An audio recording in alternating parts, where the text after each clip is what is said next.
Hello, dear students. Namaste.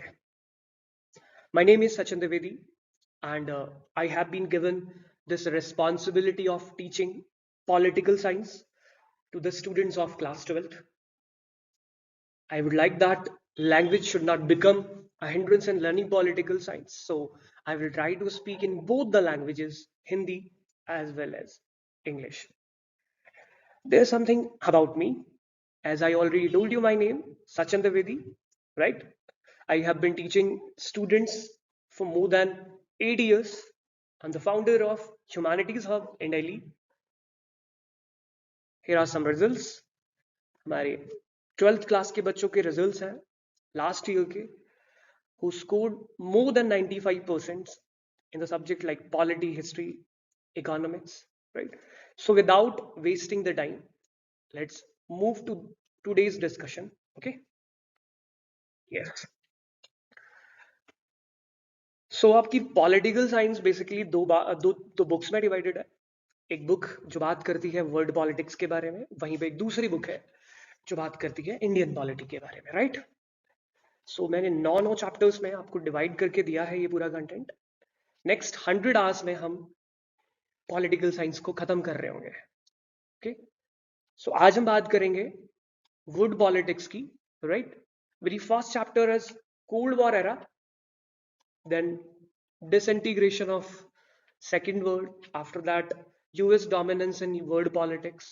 Okay, कुछ बच्चे कहेंगे कि cold war era out of the syllabus है. आउट ऑफ द सिलेबस ये कह लो कि अब सीबीएसई ने इस चैप्टर को हटा दिया है. But let me tell you one thing, ये जो बुक है ये बहुत सिस्टमैटिकली लिखी गई है, राइट? बहुत सिस्टमैटिकली लिखा गया है इस बुक को. अगर आप किसी भी चैप्टर को स्किप करके अगली चैप्टर में मूव करते हो तो आपको शायद कहते हैं ना वो जो लिंक होता है, वो कनेक्शन आपको नहीं मिलेगा. तो कोल्ड वॉर एरा चाहे कटा हुआ हो, चाहे सिलेबस से हटा हुआ हो, you have to study, right? So आप पहले कोल्ड वॉर एरा पढ़ेंगे, उसके बाद आप देखेंगे second world, collapse of bipolarity. मतलब बहुत इंटरकनेक्टेड है पूरे के पूरे चैप्टर आप उसमें, right? So cold war era हम 7 घंटे में खत्म कर रहे होंगे, इसलिए ज्यादा टाइम लग रहा है बिकॉज मैं आपका पूरा बेस बनाने वाला हूँ, पूरा पॉलिटी का बेस बनाने वाला हूँ.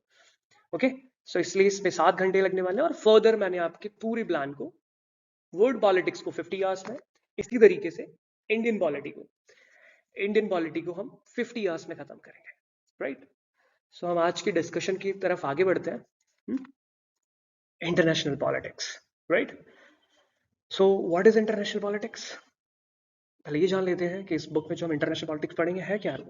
What is international politics? Before international politics, let's talk about what is political science, what is political, what is politics, why we are studying this discipline political science, right? Because I'm sure बहुत ही कम बच्चों को पता होगा what is political science.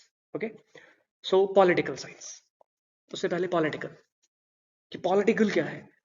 So this word political, this comes from a word polis, which means city state. Polis is a Latin term, right? जिसका मतलब होता है city states. What is city state? अभी इस डिस्कशन में नहीं जाते हैं, ओके? नहीं तो मुझे जाना पड़ेगा अर्ली ग्रीस और वो सारी चीजें, स्पार्टा, एथेंस, ओके, मैसेडोनिया, ये सारी बातें करनी पड़ेंगी. इस डिस्कशन में नहीं जाते हैं, बट एटलीस्ट ये जान लेते हैं what is political science. So there is a philosopher जिनका नाम है गार्नर, जो कहते हैं कि political science begins and ends with the state. Okay, what is state? So state is abstract idea. Abstract idea का मतलब होता है the idea which can not be seen. So हम कहाँ देखते हैं स्टेट को? So we see the state in the form of government, right? हम गवर्नमेंट की फॉर्म में देखते हैं स्टेट को. अब अगला सवाल आता है, what is government? So government is the instrumentality of the state. It means government perform the functions of the state. So अगर आप गवर्नमेंट और स्टेट के बीच का रिलेशन जानना चाहते हो तो वो ऐसा ही है जैसे एक बॉडी और सोल का होता है, राइट? वो एक दूसरे के बिना एग्जिस्ट नहीं कर सकते. तो ऐसे ही state is the body and government is the soul. Okay, state हमारी बॉडी है और उसकी आत्मा कौन है? गवर्नमेंट. और गवर्नमेंट के पास होती है कुछ authority to perform the functions of the state. Okay, it's a type of power. तो हमने अभी तक क्या जाना है? अभी तक हमने जाना व्हाट इज पॉलिटिकल.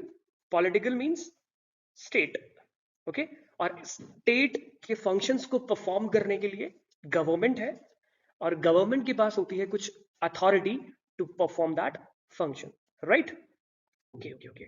सो अभी तक के डिस्कशन से क्या पता लग रहा है? अभी तक के डिस्कशन से ये पता लग रहा है कि what is political science. And political science is nothing but the study of state. Right. अब आपको स्लाइड पे दो टर्म्स दिख रही हैं. नहीं, what is political theory, what is political philosophy. ज्यादा परेशान होने की आवश्यकता नहीं है मित्रों. ओके. बहुत ज्यादा परेशान मत होइए. ये सारी चीजें मैं आपको इसलिए बता, ये सारी चीजें आप क्लास 11 में आप ऑलरेडी पढ़ चुके हैं, बट आई एम श्योर कि इन टर्म से आप उस तरीके से वाकिफ नहीं है जैसा आपको होना चाहिए. यू नो, ये जो बुक है एनसीईआरटीज की, ये बहुत सिस्टमैटिक लिखी गई है. 6, 7, 8, 9, 10, 11, 12 इस तरीके से. सो जो भी राइटर है एनसीईआरटीज का, उसे लगता है हमारे बच्चे बहुत सिंसियर है. ओके. जैसे अभी तक आपको क्या लग रहा था? स्टेट. हाँ, स्टेट. जब स्टेट आता है दिमाग में तो पंजाब, उत्तर प्रदेश, हरियाणा, महाराष्ट्र चलता है दिमाग में. But state, it's a political entity which denotes country. Right. हाँ. So I am trying to build a link. मैंने कहाँ से स्टार्ट किया है? International politics. मेरी पहली स्लाइड है व्हाट इज इंटरनेशनल पॉलिटिक्स. और before telling you what is international politics, cold war पढ़ना. कोल्ड वॉर के साथ थोड़ा नाइंसाफी होगी. राइट. सो पॉलिटिकल थ्योरी और पॉलिटिकल फिलोसफी को बहुत ज्यादा नहीं डिटेलिंग में पढ़ते हैं, but let me tell you one thing कि ये जो डिसिप्लिन है political science, it's evolve over a period of time. Okay. I mean कि पहले जो ये जो सब्जेक्ट था, इसको पॉलिटिकल साइंस नहीं कहा जा रहा था, इसको पॉलिटिकल फिलोसफी कहा जाता था. फिर इसको बोला गया the study of the state. And after second world war, okay, when the power shifted from Europe to America, हाँ, तो एक बड़ी इंपॉर्टेंट ऑर्गेनाइजेशन है आपसा, अमेरिकन पॉलिटिकल साइंस एसोसिएशन. हाँ, उन्होंने ये टर्म कॉइन की, political science. Right. So this particular subject, this particular discipline, it's evolve over a period of time. Right. So मेरा जो डिस्कशन का अभी तक का मतलब था कि व्हाट इज पॉलिटिकल साइंस, तो it is the systematic study of politics, और यू कैन से दैट कि it's a political, it's a study of state. Right. So let's move to the next side. Okay. So what is state. तो 3 type के state लिखे हुए हैं आपके सामने: city state, Roman empire and nation state. तो हमें सिटी स्टेट या रोमन एम्पायर से बहुत ज्यादा मतलब नहीं है. हम नेशन स्टेट को जानना चाहते हैं कि व्हाट इज नेशन स्टेट्स. तो बता देता हूँ थोड़ा मैं कि सिटी स्टेट्स क्या है. तो हम अर्ली ग्रीस में जाते हैं. ये वही टाइम है जब स्पार्टा, एथेंस जैसे छोटे छोटे कबीले हुआ करते थे. और ये छोटे छोटे कबीले over a period of time they will convert into Roman empire. और जब रोमन एम्पायर कोलैप्स हो रहा होगा लगभग, तो उसके बाद ही ये नेशन स्टेट्स आते हैं. ठीक. तो मैं थोड़ा सा और इलाबोरेट करता हूँ आपको कि अर्ली ग्रीस में क्या होते थे, छोटे छोटे कबीले हुआ करते थे. हाँ, लाइक आपने एक मूवी भी देखी होगी 100, जिसमें स्पार्टा और एथेंस का वॉर दिखाया गया है. और ये वही वॉर है जिसके बाद हमें काफी महान फिलोसफर्स, या इस वॉर ने ही काफी महान फिलोसफर्स को जन्म दिया, like Plato and Aristotle. Right. हाँ. सो सिटी स्टेट्स है. और जब बाद में काफी एंटरप्राइजिंग किंग्स आएंगे जो कुछ बड़ा करना चाहते हैं, तो ये छोटे छोटे कबीले मिलके एक एम्पायर बनाएंगे, लाइक रोमन एम्पायर. ओके. और जब हम मिडिवल की लास्ट फेज में होंगे, तो हम देखेंगे कि there is a conflict between like state and the church. ठीक है. इनके बीच में कॉन्फ्लिक्ट होगा कि who is the highest authority, किसके पास पावर है. और इसी को हम बोलते हैं 30 इयर्स सिविल वॉर, या इसको बोलते हैं पेलोपोनेशियन वॉर. और इस पेलोपोनेशियन वॉर के बाद ट्रीटी ऑफ वेस्टफेलिया साइन होगी इन 1648. ओके. 1648 में ट्रीटी ऑफ वेस्टफेलिया साइन होगी. और इसी के बाद ये जो वर्ड है नेशन स्टेट, ये आता है. और ऐसा इंडिया में भी हो रहा है यार. हाँ, सिटी स्टेट्स जैसे छोटे छोटे कबीले, कुरु, पांचाल, ये सारे छोटे छोटे कबीले, ये छोटे छोटे कबीले किसमें कन्वर्ट होते हैं बाद में? 16 महाजनपदास. और ये 16 के 16 महाजनपदास फाइनली मगध एम्पायर. ठीक है. तो बहुत ज्यादा डिफरेंस नहीं है. लाइक जो यूरोप में चल रहा था, सेम चीजें लगभग इंडिया में भी चल रही थी. हाँ.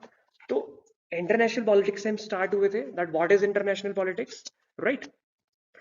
तो सिटी स्टेट्स के बाद ये छोटे छोटे स्टेट्स इन्होंने मिलकर बनाया एक एम्पायर. और अब इन एम्पायर्स का जब समझ लो वो लास्ट फेज है, जब हम एंटर करने वाले हैं मॉडर्न टाइम्स में, तो हमने क्या देखा है कि इनके बीच, यहाँ चर्च और एम्पायर्स के बीच में, मैं बहुत ज़्यादा डिटेल में आपको नहीं बता रहा हूँ क्योंकि ज़रूरत ही नहीं है आपको इस तरीके से पढ़ने की। मेरा सिर्फ एक कनेक्शन बनाने का ये था कि आप एक कनेक्शन बिल्डअप कर सको that what is international politics, क्यों पढ़ रहे हैं हम। तो this is why we are studying international politics, right. After treaty of Westphalia this term come into picture, international politics, right? So move करते हैं अब अपनी अगली स्लाइड पे। सो आज का हमारा डिस्कशन किस पे था? आज का हमारा डिस्कशन था कोल्ड वॉर पे। So before talking about cold war, एक बहुत सिंपल, एक बहुत बेसिक क्वेश्चन है मेरा, that why this cold war it is called an era. इसको एक एरा क्यों कह रहे हैं? Like when we talk about cold war, world war one, world war two, Panipat war, this war, that war, simple war, right? But why cold war is called an era? Why? People simply skip this question. हाँ, but इस तरीके से नहीं पढ़ना है आपको।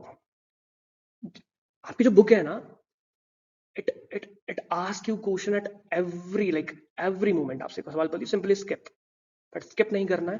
This is the beauty of political science. आपको political science इसी तरीके से पढ़ना है, राइट? सो मैं आपको आंसर दे देता हूँ कि इसको कोल्ड वॉर एरा इसलिए कहा जा रहा है, लेकिन like when we talk about world war one, कि भाई 14 में शुरू हुआ, 1914 में, और 1918 में खत्म हो रहा है वॉर। जब हम बात करेंगे वर्ल्ड वॉर टू की, तो 1939 में शुरू हो रहा है, 1945 में खत्म हो रहा है। इवन डेट्स हैं यार, डेट्स, किस दिन ये वॉर शुरू हो रहा है, किस दिन ये वॉर खत्म हो रहा है। लेकिन when we talk about cold war, हमारे पास कोई एग्जैक्ट डेट्स नहीं है। अलग अलग थिंकर्स, अलग अलग हिस्टोरियंस का अलग अलग मानना है कि कब वर्ल्ड वॉर शुरू हो रहा है, कब वर्ल्ड वॉर, इट्स लाइक जवानी, राइट? आपकी जवानी कब, लाइक ये अलग अलग के लिए अलग अलग हो सकता है। मैं हो सकता है 16 में जवान हो गया था, हाँ, कोई हो सकता है 22 में भी ना हो रहा हो, राइट? सो इसी तरीके से है कि ये जो कोल्ड वॉर, क्योंकि आप जब देखोगे ना ये डेवलपमेंट्स, जब देखोगे आप इंटरनेशनल पॉलिटिक्स में, तो आपको भी कई बार डाउट होगा कि यार नहीं नहीं, ये वाला जो मूवमेंट है ना, या ये वाला जो डेवलपमेंट है, इसके बाद हम देख रहे हैं कि अमेरिका एंड सोवियत संघ इस तरीके से आपस में एक दूसरे के अपोज में। Okay, so without wasting the time, ज्यादा डिस्कशन नहीं करते हैं, let's move to the world war first and world war second. क्योंकि वर्ल्ड वॉर फर्स्ट जो है, आप वर्ल्ड वॉर फर्स्ट में देखोगे जर्मनी को, लाइक जर्मनी हार रहा है इस वॉर में, और जर्मनी एक ट्रीटी साइन कर रहा है, ट्रीटी ऑफ वर्साइल। और it is believed that the background of the second world war begin to form with the first world war. ठीक है, क्योंकि उनको बहुत, किस तरीके से उनको इतना, लाइक जर्मनी जो ट्रीटी ऑफ वर्साइल साइन करता है, उसके बाद बहुत ज़्यादा हैवी लॉसेस वो सफ़र करते हैं, और उनकी लैंड्स को ऑल्टर किया जाता है, उनके लैंड्स को बांट लिया जाता है। ओके, उनकी आर्मी को फोर्स किया जाता है कि वो अपनी आर्मी को लिमिट करे। Okay, so these were the developments, और जिसने क्या किया, सेकेंड वर्ल्ड वॉर को जन्म दिया, right? So second world war में आप देखोगे कि जो दुनिया थी वो दो पार्ट्स में डिवाइडेड थी, अलाइड एंड एक्सेस पावर्स के बीच में। जहां पे अलाइड पावर्स में अमेरिका, सोवियत संघ, ब्रिटेन और फ्रांस जैसे देश थे, वहीं पे एक्सेस पावर्स में जर्मनी, जापान एंड इटली था। और ये सेकेंड वर्ल्ड वॉर खत्म कैसे हुआ? By dropping bombs, atomic bombs. Okay, atomics का इस्तेमाल किया गया, और जापान के दो शहरों पे, हिरोशिमा एंड नागासाकी, वहां पे इन बॉम्ब्स को ड्रॉप किया गया, और इस तरीके से सेकेंड वर्ल्ड वॉर खत्म होता है, राइट? तो 1945 में, और ये भी कहा जाता है कि ये जो एटॉमिक बॉम्ब्स थे, दे वर लाइक एक्सपेरिमेंट्स। जो साइंटिस्ट इस पे काम कर रहे थे, जो भी साइंटिस्ट इस पे काम कर रहे थे, इवन उनको नहीं पता था कि इन बॉम्ब्स के क्या कॉन्सिक्वेंसेज हो सकते हैं। बट हमने देखा कि आफ्टर 45, अगले 60 से 70 सालों तक जापान को इसके कॉन्सिक्वेंसेस झेलने पड़े। ओके, वहां पे आज भी उन शहरों में इसका इफेक्ट देखने को मिलता है। सो वर्ल्ड वॉर सेकंड कैसे खत्म हो रहा है? By dropping two bombs. अब कई लोग कहेंगे ना कि बॉम्ब ड्रॉप कर रहा है अमेरिका, और America is trying to become powerful. Okay, but after second world war, दो पावर्स, आप देखो कि शिफ्टिंग ऑफ पावर हो रहा है। शिफ्टिंग ऑफ पावर कहां से? यूरोप से अमेरिका एंड सोवियत की तरफ। क्योंकि इससे पहले कौन है super powers? You can say that Britain and France. Okay, लगभग पूरी दुनिया उनकी कॉलोनी है, लगभग पूरी दुनिया उनकी कॉलोनी है। और फर्स्ट वर्ल्ड वॉर और सेकेंड वर्ल्ड वॉर में वो पूरी तरीके से खत्म हो जाते हैं। और उसकी भी एक अलग ही कहानी है कि किस तरीके से अमेरिका इसी बीच, यही फर्स्ट वॉर और सेकेंड वर्ल्ड वॉर के बीच में सप्लाईज देता है पूरे यूरोप को, और वो इकोनॉमिकली बहुत स्ट्रांग हो जाता है। ओके, और उसके बाद फिर बॉम्ब्स ड्रॉप करता है जापान पे, और आफ्टर ड्रॉपिंग दीज बॉम्ब्स क्या होता है, it emerge as a hegemon. Okay, लेकिन आफ्टर सेकेंड वर्ल्ड वॉर दो महाशक्तियां, और यू कैन से दैट कि टू कंट्रीज जो सुपर पावर्स की तरह एमर्ज कर रही हैं, वो है एक तरफ यूएसएसआर और दूसरी तरफ आपका अमेरिका, राइट। तो कोल्ड वॉर अगर हम अपनी बुक के हिसाब से जाएं तो 1945 से 1991 तक, okay, after the end of second world war two super powers America and Soviet संघ emerge, and this cause the cold war. Cold war क्या है, ये कोल्ड वॉर क्या है? This war refers to a situation in which there is only an ideological war between two countries, not a military war. Like कि वो कहीं पे भी अपनी मिलिट्री लेके आमने सामने नहीं खड़े हैं। ओके, मतलब दो लोग लड़ रहे हैं, हाँ, दो लोग लड़ रहे हैं आपस में, बट वो एक दूसरे को मार नहीं रहे। समझ, मतलब हॉट वॉर नहीं है, हॉट वॉर नहीं है वहां पे कहीं पे, they are not using weapons और समथिंग, सिर्फ जुबानी जंग चल रही है, लेकिन ऐसा कुछ भी नहीं था। ओके, इसी कोल्ड वॉर, ये कोल्ड वॉर जो हुए, ये कोल्ड वॉर बेसिक डायरेक्टली आपके अमेरिका और रशिया के बीच में नहीं हुए, but there are some proxy wars, कई सारे प्रॉक्सी वॉर्स हैं जो कोल्ड वॉर का ही पार्ट रहे हैं, राइट। लेकिन कोल्ड वॉर क्या था? तो cold war is basically the ideological war between two countries, America and USSR. तो ये आइडियोलॉजीज कौन सी थी? तो सोवियत संघ की आइडियोलॉजी हम बात करेंगे, और अमेरिका की आइडियोलॉजी की बात करेंगे, which is capitalism versus socialism, right. The concept of socialism is was given by Karl Marx, और वहीं पे कैपिटलिज्म जो है, इसका आइडिया दिया हमें the father of economics Adam Smith ने, राइट।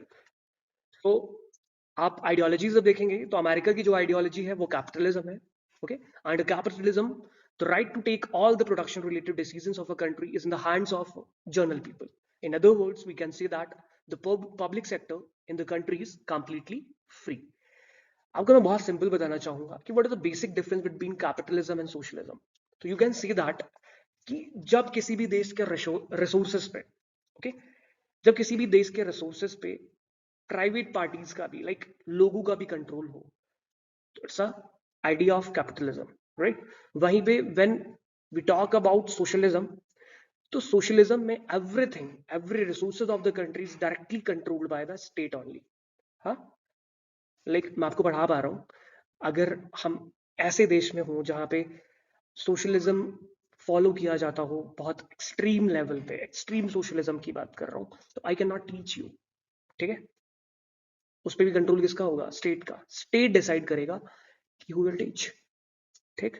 तो कैपिटलिज्म और सोशलिज्म जो आइडियाज थे, एक तरफ कैपिटलिज्म जो प्रमोट करता है लिबरलिज्म को, डेमोक्रेसी को, वहीं पे सोशलिज्म एक आइडिया है जो प्रमोट करता है कम्युनिज्म को, राइट।